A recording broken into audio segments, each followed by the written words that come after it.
আজকে আপনাদেরকে 2022 সালে মুক্তিপ্রাপ্ত অসাধারণ একটি জাপানিজ মুভি ট্যাং এর গল্প শোনাবো, যেখানে ভাঙাচোরা একটা রোবটের সাথে একজন মানুষের অনেক ভালো বন্ধুত্বপূর্ণ সম্পর্ক হয়েছিল। তো চলুন গল্পটি শুরু করা যাক।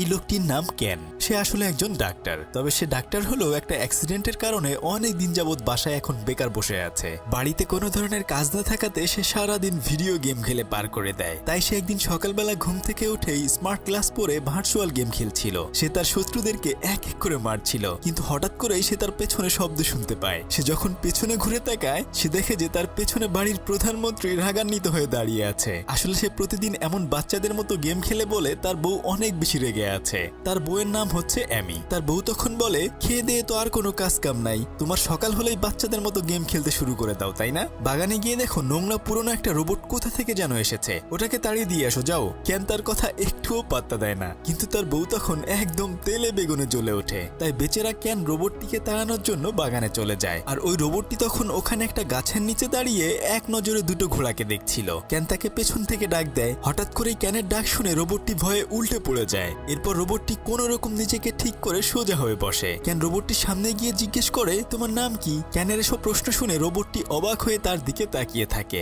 ক্যান তখন আবার বলে, আমার নাম ক্যান, তবে তোমার নাম কি? কিছুক্ষণ চুপ থাকার পর রোবটটি বলে, আমার নাম ট্যাং। এরপর ট্যাংকে ক্যান জিজ্ঞেস করে, তুমি এত নোংরা কেন? তখন ট্যাং ক্যানকে উল্টো বলে, তুমিও অনেক নোংরা। ক্যান নিজের দিকে তাকিয়ে দেখে তার জামায় অনেক ময়লা লেগে রয়েছে। ক্যানের অবস্থা দেখে ট্যাং তখন হাসতে থাকে। এরপর ক্যান রোবটটিকে রিসাইকেলের জন্য একটি ডাম্প ইয়ার্ডে নিয়ে আসে। আসলে এখানে পুরাতন লোহা ও স্টিলের জিনিসপত্র ভেঙে চুরে বিক্রি করা হয়। দোকানদার তখন ট্যাংকে ভালোভাবে দেখতে থাকে। ট্যাংয়ের বডি খুললে অটোবিট সিস্টেমের লোগো দেখতে পায়। দোকানদার বলে, এটি হয়তো এই কোম্পানির অনেক পুরনো মডেলের একটা রোবট, তাই এর যন্ত্রাংশ ভেঙে বিক্রি করা ছাড়া আর কোনো কিছুই করা যাবে না। এরপর ক্যান রোবটটিকে দোকানে রেখে চলে যাচ্ছিল। ক্যানের চলে যাওয়া দেখে ট্যাং তার দিকে মায়াবী দৃষ্টিতে তাকিয়ে থাকে, কিন্তু ক্যান তার দিকে একটুও ফিরে তাকায় না। ক্যান যখন ওখান থেকে চলে যায়, দোকানদার ট্যাংকে ভাঙার জন্য যন্ত্রপাতি নিয়ে আসে। দোকানদার এসে অবাক হয়ে দেখে যে ট্যাং আর ওখানে নেই। ক্যান যখন হেঁটে হেঁটে বাড়ি ফিরছিল, আর তখন তার পেছনে ট্যাংও হেঁটে হেঁটে যাচ্ছিল, কিন্তু ক্যান তাকে দেখতে পায় না। ক্যান যখন তার বাড়ির সামনে চলে আসে, তখন তার বোনের সাথে তার দেখা হয়ে যায়। সে তখন তার ভাইয়াকে জিজ্ঞেস করে,